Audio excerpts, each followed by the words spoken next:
Hey guys, so this video is long overdue, so forgive me and bear with me as I work through these topics. I do have some notes, but this is a video that is going to help you as a viewer understand how to interpret the messages of tarot readings. Mine specifically, you may be able to carry some of this information over like universally to other readers, but this is me specifically. Most of this is based on fact.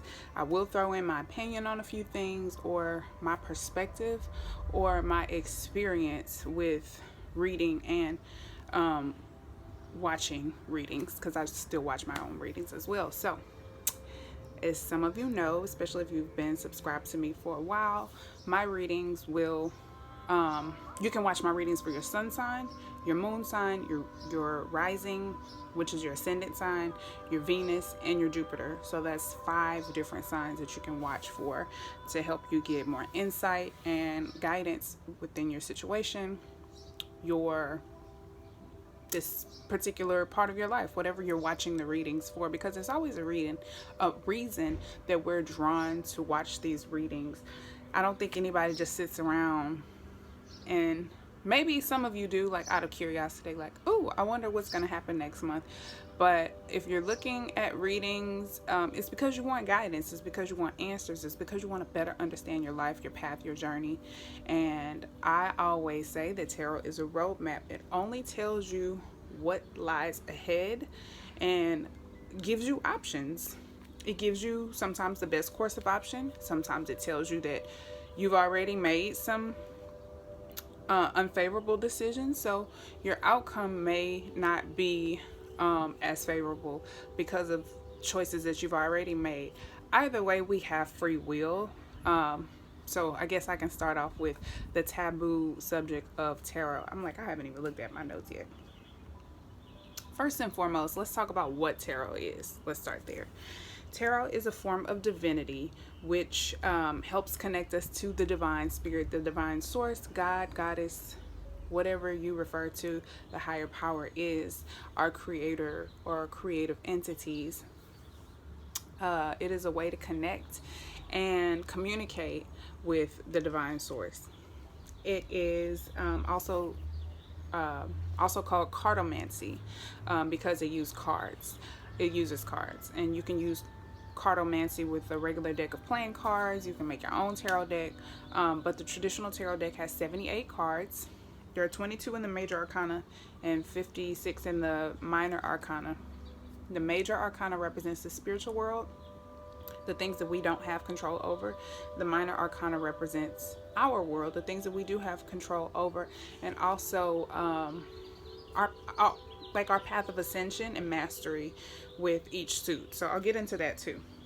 So there's masculine and feminine in everyone and all things. That is the duality, dichotomy of life. I view everything as a spectrum. There's one extreme, there's another extreme. There's a positive end, there's a negative end. So different things just kind of fall in a different place on that spectrum, and it's up to us to figure out where it is and to find balance. And tarot is meant to help lead us to balance and help put us on our best path forward so that we can do what we came here to do. So tarot is made up of 4 suits. We have cups, which is water, the element of water. We have swords, which is the element of air. Fire, wands, which is the element of fire, and earth, the element of earth is pentacles. Sorry, I gave it to you backwards, but you get what I'm saying. So anyway, wands and swords would be active and also masculine. Cups and earth would be passive and feminine, and they're a lot slower, and wands and air is a lot faster. So do you see the balance between feminine and masculine energy? And you can see how it corresponds to men and women and us in everyday life, and you can tell when you're dominant in your feminine energy and when you're dominant and when you're in your masculine energy. With that being said, the genders of the cards just represent the energy, not specifically like if I pull the Queen of Wands or the Queen of Cups, it doesn't mean that this person or the person who possesses this energy is female. It just means that it's a feminine expression of the energy, if that makes sense.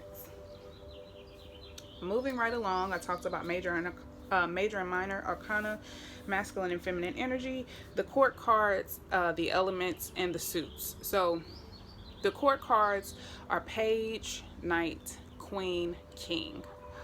This represents our level of mastery. The pages would be either children or very young or new people or situations. It's a novice energy, being new to something, not experienced, or just in a learning state.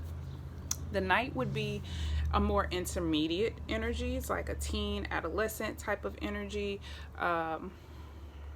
or that stage of development. It's also about taking action. Oh, and the pages represent communication or messages. And the knight would be taking action towards that thing, whichever that suit is. So the Knight of Swords would be taking action towards mental energy or thoughts. So that would be communicating your thoughts or saying what's on your mind, speaking your truth. And it may not be tactful because you are still in intermediate energy, you're still learning, but it will be honest and truthful. Also, the pages tend to be very optimistic and innocent. In the upright, that is. We'll get to upright and reversals in a minute. So that's just an example. Let's see. So yes, then we have the pips, is what they call them, the numbered cards, which are ace through 10. So each tarot deck may have a different theme, but at the core, each meaning of the card or what it represents is pretty much the same. So I have one deck where the pages are knaves. I have another deck where the pages are novice of whatever. My prism deck, as an example, actually I'll show you a few cards from this deck because this theme is very, very different. So the major arcana is typically the same, but in this deck, pentacles are gems, air is clouds, cups are raindrops, and wands are lightning. And then the queens are oracles, the kings are masters, the pages are novices, and the knights are apprentice. Because it's where you get a chance to, in the knight energy, that's where you get a chance to act on what you've learned and put your skills to use and kind of test your abilities and see where you're at. And after acting and doing, you begin to develop more skill and mastery. So on your path to mastery, you know, that queen energy is internalizing it, really taking it in and sitting with it kind of, and really becoming whole with it, whatever that is. If it's cups, it's going to be emotions and creativity. It could also be spirituality or psychic abilities. If it's fire, it's going to be about your passions, your desires, the things that excite you and get you going. So it's really about internalizing that and becoming comfortable with it. And the kings would be about taking more action and executing thoroughly, you know what I mean? Like just mastery of that suit, whatever that suit is. So one of the classic card decks is a Rider-Waite. I have a version of that deck, which is my borderless Rider-Waite deck. The box is actually really terrible. Some massage oil spilled on it, so it's actually falling completely apart. But the Rider-Waite Smith deck, it was first released as a Rider-Waite deck because that is the person who created the deck. But excuse me, the artwork is illustrated by Pamela Coleman Smith, sorry. And back then they did not want to give her credit for the artwork. So she did not get any credit on the Rider-Waite deck, and then it was later re-released with her name on it to give her proper credit. So this is a borderless version of that deck. It is very grainy with the artwork. There are many versions of this particular deck or particular style with that same artwork or variation of it, and a lot of decks are based off of that one. It's probably going to be the most popular or traditional deck that you'll see. The illustration is really good, especially for learning, and it's just, I don't know, some things about tradition are good and are helpful, but there are some other great decks out there too that the illustration may speak to you differently and help you interpret messages differently. So that's why it's so great to have so many different options and variety. So again, we have 22 major arcana cards, beginning with the Fool at card 0, ending in the World at card 21. The story of tarot is the Fool's journey. So it starts off with the Fool. It's like being a child, not knowing a thing, and then going through life and mastering all of these skills. And then the World would be your ascension, your mastery, your completion, which is actually death. You die when you complete your task or your mission here on Earth. So it is the story of life, and it is based on astrology. Each card is associated with an astrological sign or an element, or planet. So let's see. So the Pips and Court cards, so the numbered cards and the court cards, will show us everyday, ordinary situations and personalities that we deal with and face. So the aces are representing opportunities, the birth of something, actual birth, or just the initiation of something. It represents something new. It doesn't always have to be tangible, and if it is tangible, it's likely going to include some Pentacles cards. So cups represents water, emotions, again, creativity, psychic abilities, love, family, romance, relationships, and friendships. Cancer, Pisces, and Scorpio, because those are water signs. It also represents romantic activity, sensitivity, empathic or empathy. Sorry. Again, psychic dreamers, the mystics of the world. As people, those are characteristics that the cups tend to represent. The wands are fire, enthusiasm, confidence, ambition, desire, physical action, movement, passion, optimism, inspiration. It's also career and business sometimes, because often we are in a career field that we're passionate about or very driven to succeed in. It is associated with the signs Aries, Leo, and Sagittarius. Some other characteristics are athletic, charismatic, outgoing, and like go-getters. They're all about action. Again, this is a masculine sign or a masculine energy. Then we have swords, which represent air, truth, communication, clarity, thoughts, intellect, ideas, understanding, knowledge, discernment, powers of the minds, dark emotions, mental activity, intelligence, and prophecy. Dark emotions being anxiety, worry, stress, fear, things like that. It's associated with the signs Gemini, Libra, and Aquarius. Some other characteristics are talkative, social, well-read, smart, clever, and planners. Very meticulous type of energy with swords. It can, definitely can be associated with planning or thinking or brainstorming. And then we have Earth, or Pentacles, which represents Earth.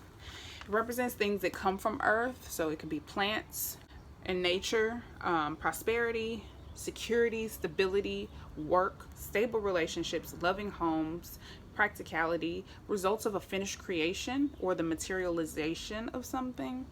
It can also represent a project that has come into fruition, represents the physical manifestations, basically what I just said. It's associated with the signs Taurus, Virgo, and Capricorn. Some other characteristics are sensual, grounded, practical, down to earth, nurturers, generous hosts, and homemakers. So keep in mind, like I said, the cards have a meaning in the upright and in the reverse. Typically, the reversal is the shadow side of the energy, and the upright is the light side, rather. So it's like your higher self versus your lower self, at your best versus at your worst. You can look at it like that, as a spectrum. It may dial at different, areas of that spectrum, and again, that's for you as an interpreter to connect with yourself to figure out, where do I fall on this spectrum? How do I achieve perfect balance, moderation, or temperance? So I love temperance. I think that may be my favorite card. Anyway, so then we have the major arcana, again going from 0 to 21. The word arcana means mystery. So these are things that are unknown to us, that are out of our hands, or that are unseen to us, because again, it's a spiritual realm.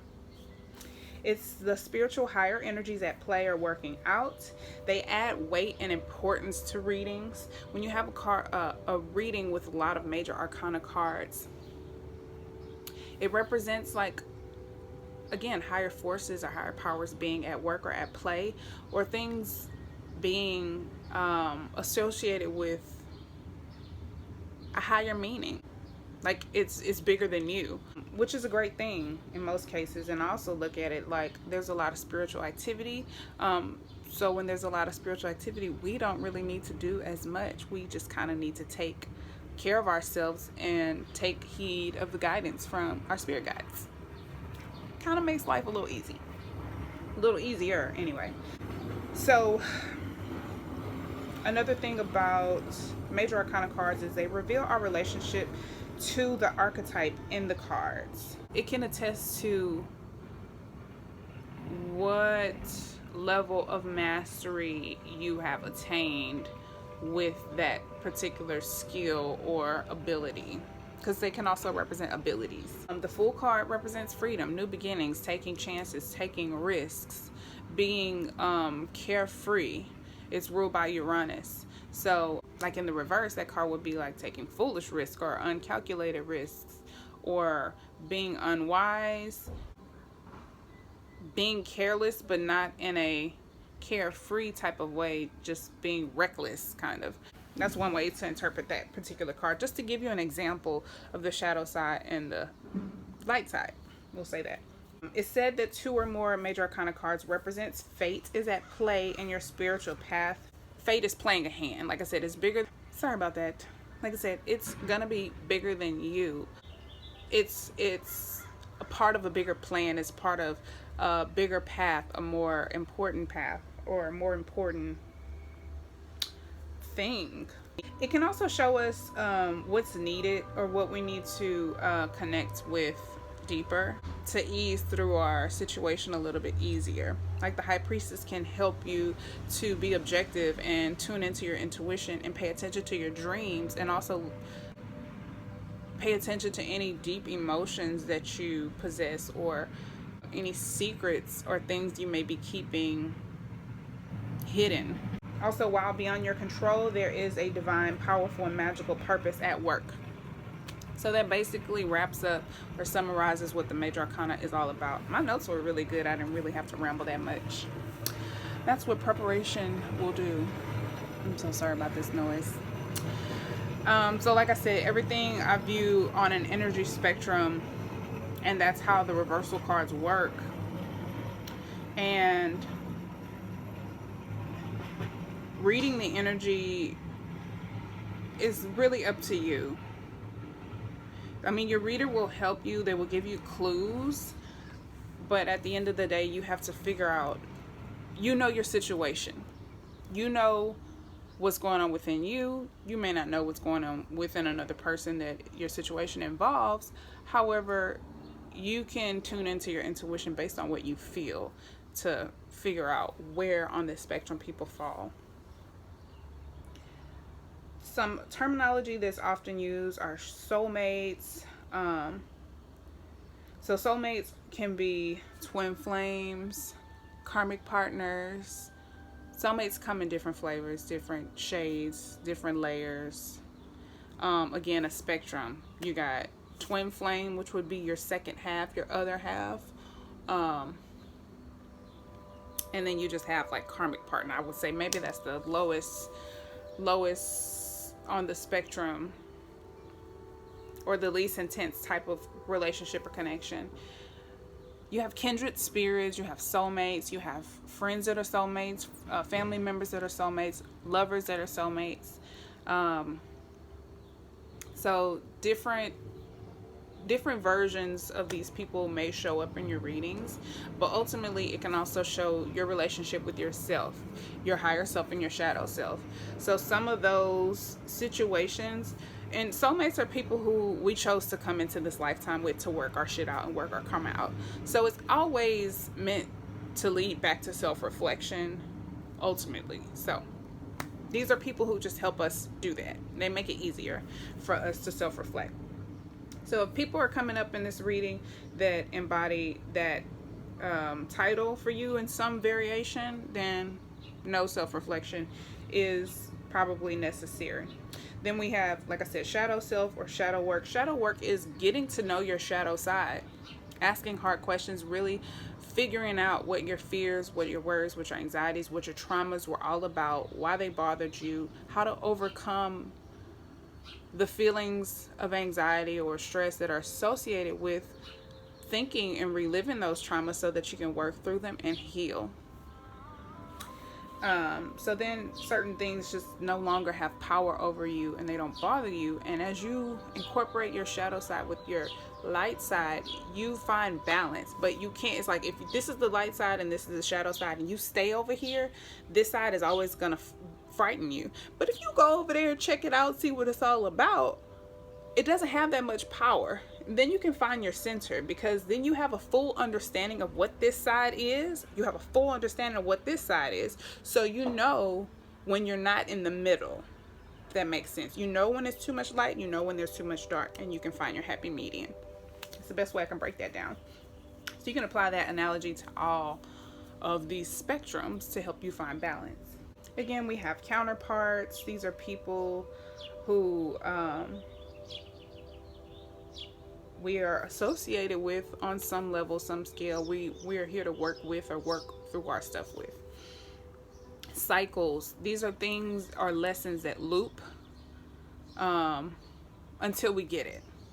So 10s tend to come up in cycles. Aces tend to come up for new beginnings. In numerology, there's 1 through 9. Once you get to 10, it's like that intertwining of 10, the intertwining of 9 leading into 1 is what 10 is for me specifically. That's just the way I look at it. If it's like a loop or a circle, you got 1 through 9, and at 10, that's that integration point, or that's that connecting factor that transitions you from the old into the new. So that's that. Synchronicities and readings, I think, are just to kind of solidify the message or to really drill it in. If you see the same number patterns, they could have a specific meaning. I always say just look them up. But I think it is to kind of like highlight the energy of each card, and also that number, that vibration of that number. So look at what that number is or means, and you can match it to what it's trying to tell you about your life. How to know if it's your story. You got to trust your gut. You got to go within. If something just makes too much sense, you know it's your story. But if you're like, no, I don't know about that, that don't really make sense, it's probably not your story. Sometimes it doesn't resonate right away, but usually if it's your story, something in you just have an inner knowing.